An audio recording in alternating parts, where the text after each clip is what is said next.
Cooperation. I can remember those of you that are familiar with Sesame Street. Many years ago when my two young boys were growing up, and that was a word that Sesame Street used. They called it cooperation. Well, that's what we're here for. We're here in the spirit of cooperation. We want you to put a face with a name with a face. The Route 17 and 87, I-87 corridor that run in our areas here, we know how heavily traveled they are, especially during the summer months. And we would hope that we don't have any critical incidents. We would hope that. But I think you know that we're all realists, and it's just not a matter of if it's going to happen, it's when it's going to happen. And the reason for this meeting is the influx, in particular, camp traffic here in the Hudson Valley. And we all know law enforcement, and brothers and sisters sitting here from law enforcement, that if an event happened at a camp, whether it's Boy Scouts, Camp Terrell, or any of the many camps from residents of Brooklyn and Cures Joel that go to the country to enjoy the beautiful weather in Ulster and Sullivan and Western Orange County, that would force all of us to instantaneously start working together to solve these issues. And we'd have to intermingle all of our resources in order to have a successful conclusion. It may very well include ORMC and other medical emergencies, and we have people that just in a few seconds will introduce each other. It's important to have this meeting every year. I know a lot of times it's, why do we have it every year? Isn't it a meeting about a meeting? We always go to meetings, especially us in law enforcement. We go to a lot of meetings. So that's why we try to keep it more of a social event. It's more of reuniting, coming together again, sharing whatever stories there are. There's leadership changes all the time, whether it's zones or don't know how to operate. State police. The point is, fighting terrorism, which is our #1 priority, requires everybody's help. Everyone. If you look back at some of the most prominent cases in the past couple of years, we had a lot of citizen input. Because, as I said, there's not enough cops to go around, there's not enough FBI agents. I think domestically in this country we have approximately 35,000 flights, airline flights, every day. Now, every day. Now I can tell you, there are not 35,000 FBI agents. I promise you that. So the point is, as the phrase goes, if you see something, you know, say something. You can call us. We have email, we have websites, we probably have Facebook now. But the point is, if you're not sure, call someone, make a point to make a report. You're not bothering anyone, okay? It's an important thing, but we can't do it by ourselves. We cannot do it by ourselves. This country is at risk all the time. This is not ended, clearly. We've had people come out. Who was the guy in New York City a couple of years ago? Right there at Times Square. If a concerned citizen wasn't paying attention, God forbid, who knows what may have happened there. And when that person went to jail, he said, we are still coming after you people. We're still coming after you people. So again, we know that there's going to be all kinds of strange faces coming into our country in the next couple of months. We're right up the road from New York City, and certainly with all the camps and whatnot, there's all kinds of people that will be coming through. Get to know these people. Be curious. Take a look at their faces. Have some contact with them in some kind of way. And if you have any doubts about anything, pick up the phone. You know, shoot an email, make a report on a website, whatever it might be. But the point is, we all need to do this together. Thanks, folks. Talk very briefly about our department and what we're working on and how it's relevant to your community here in New York. Rabbi Friedman is a friend and a great ally of the department. He visits Washington, D.C. frequently, and we've been in communication with him on a number of policies that the department's working on. I happen to be in New York, and the rabbi was kind enough to invite me to come and speak here briefly, and it's an honor to be sharing the stage with my law enforcement colleagues. my job basically at the department is to work on policies, security policies essentially, and to kind of ensure that the policies are keeping our nation secure while at the same time not being a burden to communities or certain kinds of individuals from different demographics. And so my message to you here is that folks from the Jewish community, other faith-based groups, the elderly, the young, we've all traveled,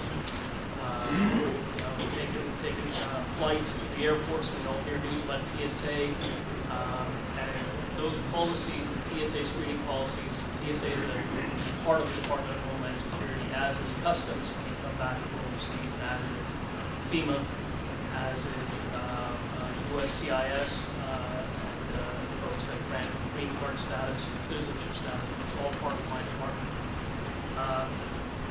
The point is that if you feel that those policies as a community in some way are impinging on your freedoms or rights, or they feel like they inconvenience, that's something we can work on. Our goal is to be cost effective, but also secure. Thank you all. Thank you all for inviting me down, Sheriff. Thank you for the hospitality. I'm down from Albany, and everybody's like, well, what are you coming all the way down for? And I'll tell you, to quote my counterpart, Sheriff Smith, I met Abe Friedman a couple of years ago, and what a great person he is. And the first quote I heard from him was, "Everyone needs a rabbi." So that's why I'm here, because I'll tell you, in the short couple of years that I've known him, I called upon a couple minor requests, and before I knew it was done, he responded. And then let's back up to the late last year. I got a 2 o'clock in the morning call from the rabbi with a request that one of his close friends and a member of their community had rolled his Mercedes over on the thruway with his family in it. A couple of them tossed from the vehicle, and they're in critical condition up at the Albany Medical Center. Albany is kind of the crossroads. You can come east, west, north, south, up to Montreal, over to Boston, out to Buffalo, whatever the case may be. A lot of people come through there. Well, within a short period of time, we were able to get a deputy down to assist the family with their needs. We got them situated in a hotel. We got them to the store. They were going to be there for quite some time. They knew that. Unfortunately, one of the tow truck drivers decided to steal the iPad and his wife's diamond ring, which we were able to recover. But I guess the bottom line is that it's a two-way street. When we needed something, he was there. When they needed something, we were there. Communication, coordination, and cooperation. Those are three very, very important words for law enforcement, for all emergency services to work on. I believe we were working on those words before 9/11. But if we didn't learn that from 9/11, then we really haven't learned anything. So that's really what this meeting is all about today. To share ideas, to identify problems, and we really have one desired outcome. Every meeting should have a desired outcome. And the desired outcome of this meeting is so that we all can work together and ultimately keep our citizens, the people of our communities, safe. In the New York State Sheriff's Association, let me just report on a couple activities this year. Our number one legislative priority this year for the New York State Sheriff's Association was the All Crimes DNA bill. We believe we can keep our citizens safer by having the All Crimes DNA bill passed, and we're happy to report that that number one priority was actually passed by both houses of the legislature and signed into law earlier this spring. And it took the chiefs of police, the district attorneys association, the sheriff's association, the New York State Police, everyone working together to get that law into place. I believe every sheriff can come up with an example or many examples where crimes could have been committed if that bill had already been in place. So we're happy to report that that's now in place, and it's going to keep our communities safer. Like Sheriff of Sullivan County, pretty much everything's been said, everything's been gone over just about. The only thing I would say from my perspective, from my 35 years in law enforcement, some of the problems we're solving now that seem effortless are all because of these meetings. Prior to this, the community had a problem, some of them seemed insurmountable. Sometimes from law enforcement, we would have a problem. We look back at it now and they're so simplified. Why are they simplified? Just because of these meetings, communication, knowing who to call, who to contact, who to make that problem help go away. And I just have to thank everybody in the community that's here, some dear friends, many of them, people in the police community, and it's that cooperation, that flow of information, knowing who to contact, as far as I'm concerned, is the main difference. And I have to say in those years, the difference is dramatic. We're solving crimes, quality of life in the community, the ease of law enforcement doing their job. Dramatic difference. So I'd like to thank everybody here trying to move that forward and make things even better. Basically, I just took over the zone commander up in Sullivan County. And I don't want to shock anybody, but I'm going to provide you with some actual useful information for the summer travel season. There's two major construction projects on 17 this summer. One is the Bridgeville construction project where they're building another bridge over the Never Sink. They're doing some blasting there. They have it narrowed down into still 4 lanes, but at times it'll be knocked down to 1 lane in each direction. That's between Rock Hill and Monticello.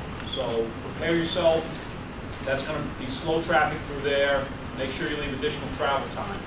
The second thing is DOT also has a resurfacing project, which is scheduled to begin this month. It's going to resurface 17 from Monticello down to the Orange County line. That will affect traffic in both directions. DOT is aware of the sensitive nature of Friday travel and Sunday. The contractors have agreed to keep 2 lanes open in each direction during those critical travel times. It'll be up to DOT and the state police to make sure that the contractors are in compliance there. The other thing, the New York State Move Over law. A lot of the residents who come up from the city aren't familiar with this. It's a law that was written for the police, for the state police really. It requires a driver upon approaching an emergency vehicle or a vehicle with amber hazard lights to move from the lane adjacent to that vehicle. That would normally require you to move into the passing lane, but if the emergency vehicle or the tow truck is off the shoulder of the passing lane, you're required to move into the right lane. And the second law is the texting and driving law. Everybody knows that that's forbidden now. In these construction zones, we have dedicated troopers, the TIMS unit. They work those zones. That's all they do. So make sure that the summer residents, as they come up through these construction zones, are aware we have dedicated units out there. The move over law is going to be heavily enforced. Speeding, obviously, seat belts, and texting. I want to and thank driving. the troopers, especially and the sheriffs. I was a young prosecutor, and I never forgot what I learned with the troopers when no one wanted to go to Albany, Rome, Buffalo in the winter, and I wanted to go and learn to do my job the right way. And because of the way the troopers taught me, I became a better prosecutor. I went on to be not only a state prosecutor, but a federal prosecutor. And then I'm most humbled, I just received the FBI Director's Award. I couldn't have done it without the training I got from the State Police Intelligence Division of Albany, and my loyalty to the troopers, and give my regards to Superintendent D'Amico, and especially to Tommy Mungier and the board of the State Troopers PBA for the work.